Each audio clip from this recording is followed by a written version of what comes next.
nyonso balandi ya magazine Bonda Ekolo émission oyo ezalaka plus particulièrement émission moko to yambaka ba jeune leader to yambaka mutu nyonso oyo alingaka ko exposer talent na ye mutu nyonso oyo alingaka koloba oyo azali alingaka ke population eye bayepe ayeba ko se faire connaître na monde entier mobimba yango nde to salela bino émission oyo yango boza komona bino moko na plateau oyo nazanga moko te toza ensemble na mwana mboka moko papa Christian oyo azali interfédéral ya parti politique biso peuple bokoyoka e akoloba e na sima ya caméra eza kuna Wilfried Samba mutu azo gérer édition ya mokolo ya lelo et puis na régie kuna toza na Igrid Mateta pourquoi pas les DG valables à l'aide de Wabisika ye azali mbote mwana mboka mbote mama na sepeli mingi koyamba ona plateau na biso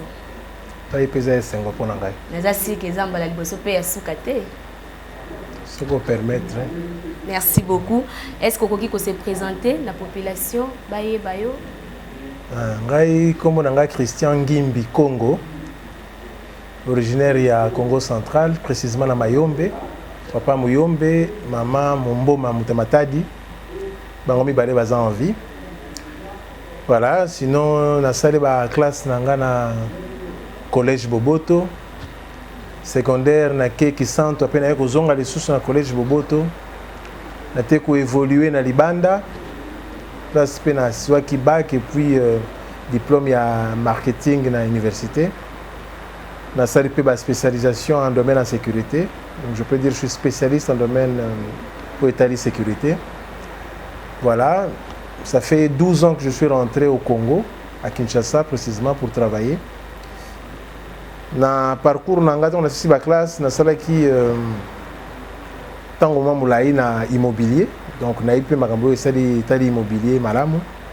Tant on a zoné na Congo, on a un projet na sala un grand réseau immobilier. On a modernisé un peu, on a une agence immobilière, tout ça, tout ça, on a bango awa. Mais bon, j'ai fini homme d'affaires et aujourd'hui, ça fait un moment que je suis dans la politique, peut-être 4 ans. Dans un parti Moussoussou, en tant que haut cadre.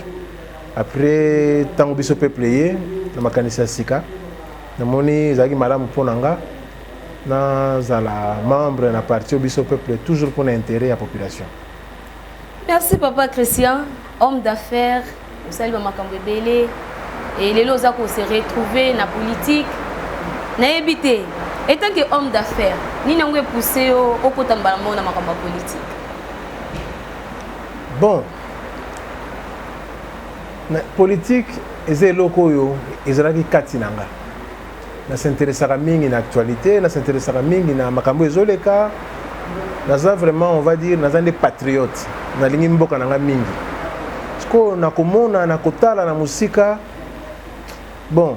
Naza ko apporter pe msuba jugement na ngai tala boye côté falaki boye naza pe na moi maire ndam nzamba pesanga na ko pe ko sala o nzamba pesanga comme maire na sala ngo pe na pour intérêt peuple yango na monaki so ina vandika na ndako na baide nanga mievo na bunda na kende ko kota na parlement so ina komi na parlement baide na za nango na ko bunda makasi pour intérêt peuple parce que tala bandeko bakenda parlement biso ntuza bana Kisasa biso ntuza bana Congo tomona ka bango toyebi avant bakende ndenge pe bakenda ti lelo basali 5 ans to komi na suka mandat na bango vraiment eza pasi mingi na mituni vraiment eza lokola l'état BBC mbongo na 5 ans oyo ya kopesa ba député mbongo parce que député depuis bakenda kuna na assemblée ba oyo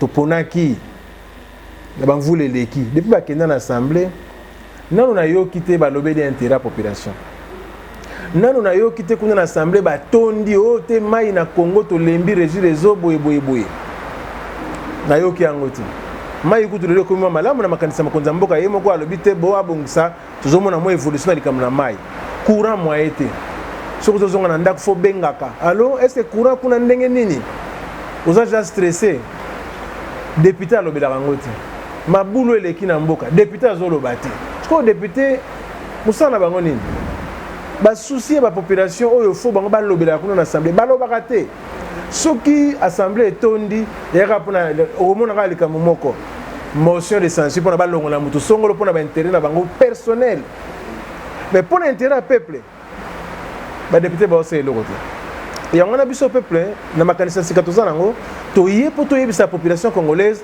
bosala attention ba changer te baza bato mabe balingi mboka te depuis bakotaki kuna basali eloko te mpona population musala biso population totindaki bango na assemblée mpona balobela biso mpona basala mpona intérêt public bake kuna basali eloko te donc député nyonso to ya kala bosala erreur te bana kisasa bana congo oto renouveler bango topesa bango su chance te bango nyonso fo balongwa bato oyo baye sika bato makanisi ya sika neti parti na biso pepe tozokende mpona mosala mwana mboka Christian Ngimbi nauti koyoka tozonga mwa nsima moke olobi wana ke ça fait déjà 4 ans ozala makambo ya politique alors nayebi te na parti oyo ozalaki wana bamakambo nyonso oti koevoka bamai bacourant souffrance ya population eke biso peuple aye na makanisi ya sika nayebi te na parti oyo ozalaki liboso wana babandaki kosokipe na makambo yango te elelo peut-être makambo wana biso peuple nde akoya kobongisa yango. Bon, na parti oyo nazalaki sika nazalaki au cadre nazalaki plus considéré comme ngamoko hein, comme membre d'honneur na koti ko aider na ba contribution ba belé mais nazalaki pena activité nazali lelo parce que nazalaki na ba occupation personnelle et ba na ko sala ke na kokaki pena ko mi pesa tango mingi te mais sikoyo na mi pesi à 100% pour na parti biso peuple pour na kosunga population pour na moni bankoko so eza mingi. Pardon papa Christian. Parce que ni nango est poussé vraiment au yana biso peuple. Et donc ni est poussé nga.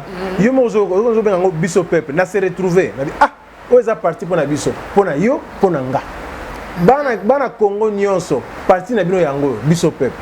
Biso peuple. Kaka ndenge bozo ke lango biso peuple ezande biso. OK. Pour intérêt public, pour intérêt ya Congo mobimba. Biso nde to ngende ko loba. Mais à ce que je sache, biso peuple, est-ce que j'ai déjà taba 2 ans, 3 ans? Eza parti za sika. Eza nango jeune mais costaud. Costaud. OK, merci beaucoup, merci. Balobi biso peuple eza parti moko costaud, bien que eza ya sika mais eza costaud. Na évité papa Christian. Biso peuple. Balobi boza peuple. Hein? Biso peuple. Qu'on a évité. Yo moko ti ko évoquer ba makambe belé lobi mai souffrance tout ça exactement ça biloko peuple azolela pour na yango ce qu'on a évité biso peuple étant que parti ya sika akoko ko même charge wana parce que yemo kaza peuple na yebi ke yemo ko pas souffraka étant que peuple mais ako s'en sortir ndeni mama likambu ya mai likambu ya courant est-ce que ndenge yo yebeli mboka na biso Congo. Est-ce que mboka na biso Congo eza na makoki te ya kozwa solution mpona mai soki ti lelo mai ebongaka te na Congo parce que bandeko bakendaki na assemblée parce que bandeko oyo baza oyo bapesaki mosala basala parce que mama toza bato ya mayele to réfléchir moke mokonzi ya mboka azwi pouvoir na pouvoir na ye azwi apesi feuille de route alobi tokosala boye ye azali nzambe te mpo azala partout nzambe kuta azalaka na baangelu aza na bato ebele na service na ye mokonzi ya mboka mpe aza na bato oyo fasala na bango apesi mutu na mutu tâche na ye est ce que mokonzi ya mboka alobaki no régime ezoki na mokama mai to snl katakataka courant mpo na bato ya kisusa to mpo na bato ya congo non pdg snl azali ministre concerné oyo ezali makambo azali mpo na mai bakonzi nango bazali mutu na mutu bapesi tâche wana asala mosala malamu eza likambo mpona ngai likambo oyo ya mai na courant ezaki non eza bato balingi mboka oyo te bato baza na bolingo ya ndeko na ye te parce que ye mpa na ye aza na forage aza na deuxième ligne ya courant aza na boye aza na possibilité ji mpekende kozoba mai aza nde na souci makambo wana te ebongo bao baa nango te. Merci beaucoup, merci. Sikoyo nalingi kana yeba po population mpe azotala biso azolanda ndenge ozoloba tout ça pour biso peuple eza makanisi ya sika ye na kati ya politique siko biso peuple na oti koyoka po évoquer likambo ya chef de l'état tika tokota mwa moke kuna biso peuple azo soutenir vision et chef de l'État to biso peuple aza na opposition ya vision et chef de l'État. Bon, biso peuple aza na kati ya opposition ya chef de l'État te. Na yebi sio boye. Chef de l'État a pesi nzela feuille de route. Alobi tokosala boye tokosala boye. Bato a pesi musala ebele basali musala malamu te. Biso peuple to na otana na musika to bon. Likambo mabe eza wapi? Ah, mutu songolo ba pesaki. Na kopesa exemple. Na kopesa exemple moko mama. To bani na ba chef à quartier to mata ti likolo to koma na président. Bourgmestre mama. Ngala tambola kana kisasa. Bourgmestre na commune na ye libulu esalami, libulu bandi. Pona kunda libulu lemsuka $100. Bourgmestre libulu etali ete. Soka la mugi na tongo ba agent ko tambola na ba wenzi ko tambola na ba boutique na ba bar ko zoka ba taxi. Wana ba taxi wana ko benga te papa mokonzi Félix, papa mokonzi yaka ko zambongo wana. Te, wana mbonga Bourgmestre. Libulu nde mokonzi auta kuna na ba occupation zanango na ba charge zanango pona mboka ayako kunda libulu. Tango libulu ko ya mule ote o non non non. Mutu na mutu azo ba responsabilité na ye. Mutu na poste avandi asala musale ndenge sengeli. Soki libulu e bandi ezala chef à quartier na kwa na ye ako kunda libulu wana. Soki ezana kati ya commune Bourgmestre akotala ah libulu oyo ngai Bourgmestre nakunda yango pona ko sécuriser population. Moi na pas ko leka ba dindi mutu ka pas ko yana butu ayibite alekana ki na commune na yo adindi. Tozo ba responsabilité na biso. Mutu na mutu esika musala zana ngo tasho zana ngo sala sala ngo malamu.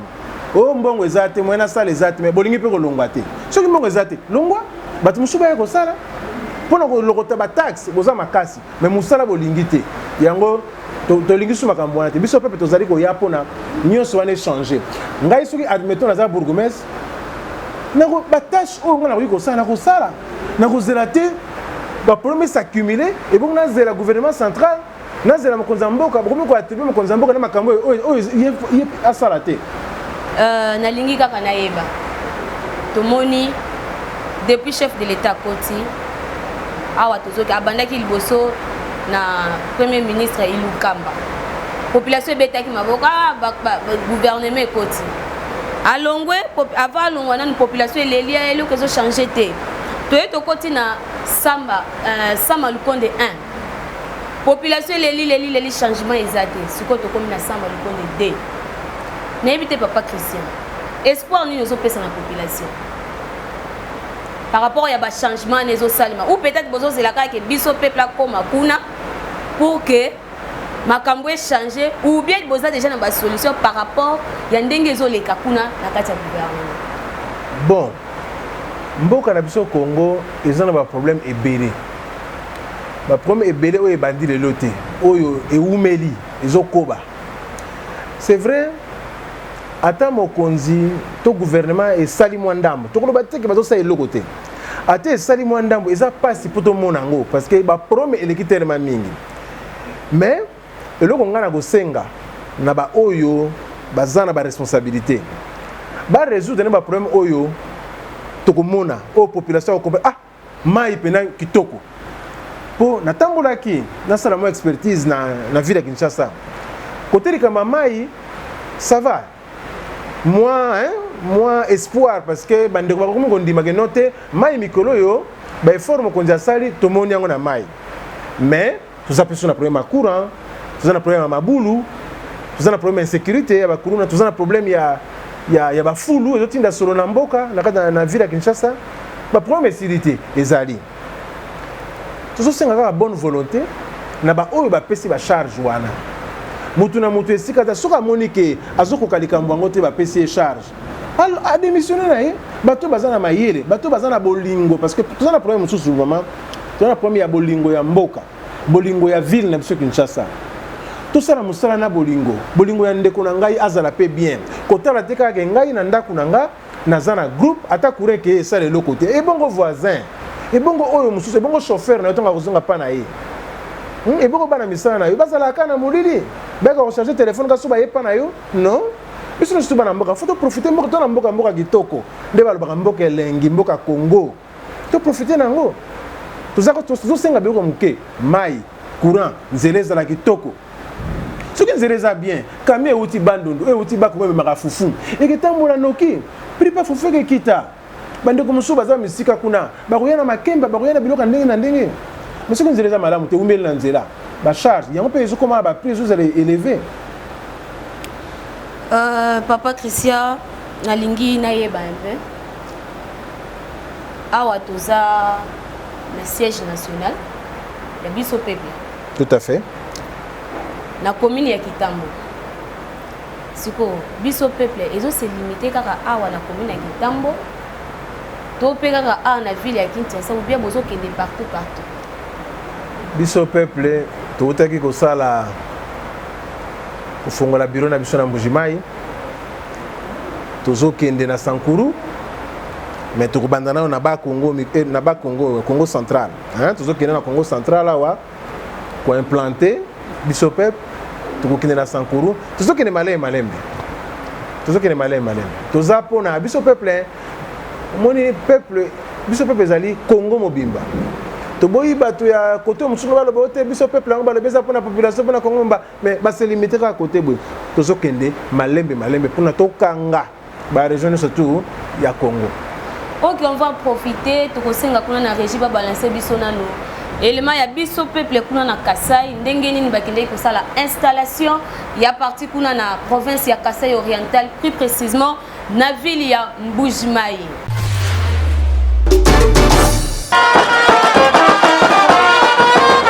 Eindaki kuna na province ya Kasai oriental plus précisément na ville ya Mbujimai putulu emataki makala ekitaki botu nanga nini bureau politique ya parti biso peuple BP na Mukuse elongo na présidente nationale ya parti Mama Sandrine Kaseka basalaki déplacement ya 3 jours pona kokende ko installer officiellement parti politique biso peuple kuna na ville ya Mbujimai na province ya Kasai oriental. Na kokoma na bango na aéroport ya Mbujimai bayambaki bango lokola kaka ndenge Yesu akotaki na Jérusalem. Population ya monene bayaki bayembaki pe batambolaki inde kobanda aéroport tina siège ya parti BP kuna na Mbujimai elongo na bureau politique mobimba na Mama Sandrine Kaseka pona kosolola na bourgmestre nyonso elekaki avec impact na idéologie boyo kandenge moko ya ba membre ya bureau politique Cédric Longoma oyo azali secrétaire général adjoint ndenge abetisa Bonda. En fait, Biso Peuple parti de Kinshasa le dimanche, nous sommes arrivés ici sous l'accueil très chaleureux de Banamboka, membre de Biso Peuple Mbujimai. Nous sommes venus pour une mission officielle du parti qui vise à implanter le parti de manière officielle à Mbujimai, mais aussi dans toute la province de Kasai oriental. Aujourd'hui, nous avons décidé de faire un peu le tour de la ville, de présenter nos civilités aux officiels. Raison pour laquelle vous constatez nous sommes à la maison communale de la commune de Djibindi où nous avions officiellement présenté nos civilités. Na yango yo mutu olingi otia libaya na province ya Kasai oriental yeba que kuna okozwa lisusu place te parce que parti politique biso peuple asi akangi masolo population ya kuna nyonso baza kosala ye confiance alors yo soki oye bako yamba yo kutu te po musala na bango kuna eyebani pe emonani yango biso a na magazine Bonda Ekolo to beteli bango kaka mbonda pupu parce que musala na bango eza kitoko. Tozongi lisusu na plateau na biso wana toutaki kotala élément ya biso peuple bipai web bakendeki ko installer bureau na bango mususu ya sika bakeki ko installer parti kuna na province ya Kasai oriental na Mbujimai elekaki touti kotala yango biso na bino ensemble na interfédéral ya parti biso peuple Papa Christian Ngimbi. Papa Christian wana touti kotala élément oyo ya Kasai ndenge elekaki tout le monde va te belé, hein, papa? Va te belé. La population s'est retrouvée parce que bah, mon que biso peuple et c'est limité na Kinshasa et que peut kuna na Kasai. Neti biso peuple, tout le monde se retrouve dans la kacha biso peuple. Yango moni engouement na bato, moni sengo, ba sepeli makasi. Ceux qui na comprendre bien, bato mususu baza kuno basaki mobilisation pour que foule wane ya. bon vouloir ou pas surtout bito sali mobilisation il faut toujours bayebi bisoter bayebaki bisoter siko bayebi faut toujours ko mobiliser siko surtout lobiri kamba biso peuple kuna bakoyeba déjà mais avant il fallait mobiliser il fallait que bamona banani bazo kamba na biso peuple équipe na bango zali ndenge nini mais vraiment badana esengo mingi ya ndenge toko ko implanter parti kuna bazana esengo mingi. Ok, merci beaucoup mais nayebi que tozana on atteint la campagne té tolobela o mwandambu mais est-ce que yebi que na mbuzumai ba parti minene ezali hein ba parti yebana déjà maman parti munene nayebi te parti munene nde nini bon est-ce que parti munene te solo la oyo maman parti munene na sens ya hein kolobani ba parti yebana makasi lokola ba IDPS hein yebi que ba IDPS c'est ça en tout cas kuna biso parti na biso yango ndeza parti ya munene ya Congo koleka ba parti nyonso parce que parti na biso ezali biso peuple yebisanga parti ndini o eleki peuple congolais na munene yebisanga mais IDPS pas le peuple d'abord te wana le peuple d'abord toko kende na débat na IDPS te bande ko na biso IDPS hein toko kende débat na bango te IDPS ezali IDPS na idéologie ya paix à son âme notre papa Etienne qui a abundi mingi pona mboka Congo toko bosa na te bato babundi pona mboka Congo apema na kimia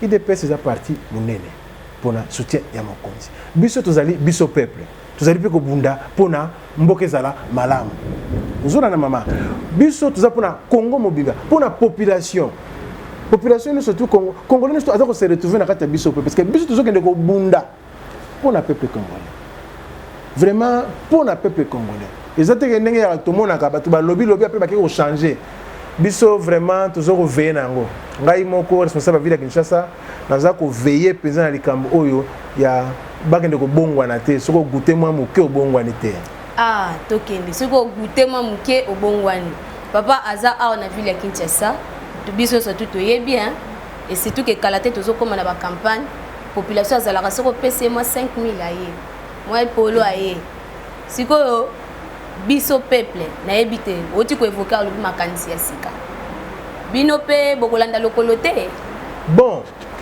polo ezo servir na visibilité ça la publicité à partir na biso mais biso peuple toza plus na kata ko conscientiser batu ko pesa conscience na bandeko que tout se limiter na jus au bogomela ou boisson ba ko pesa bino to eloko ba ko pesa bino. Et le plus important parce que tout le monde bandeko bazalaki ba pesi biloko et yo meni on ka le style na ngape okei 5 ans au bosani bango non biso tozoya na makanisa sika tozokende pona to sala omoni ndenge bandai ko benga ngona tango kala Zaïre commissaire du peuple biso tozokende na assemblée pona tokende ko loba ba souci ya peuple congolais tokende ko bunda pona amélioration ya vie sociale ya ba congolais tokende ko bunda pour le salaire il y a ba policier salaire ya ba militaire to kende ko lobela ba retraite ba papa na biso ba sali musala mingi ko kende retraite bo na mwa mbongo moko ya manœuvre même si pozo zo ngote tozo kende pona situation oyo ya bana Congo to kende ko loba pona bango boyoka kuna assemblée tondi bayeli nini o bayeli balongola songolo mutu po bazoliate tokomona bango te bazokende kuna oh parce que ba congolais baza na situation difficile oh pona boye yango ba député ya kala bana Congo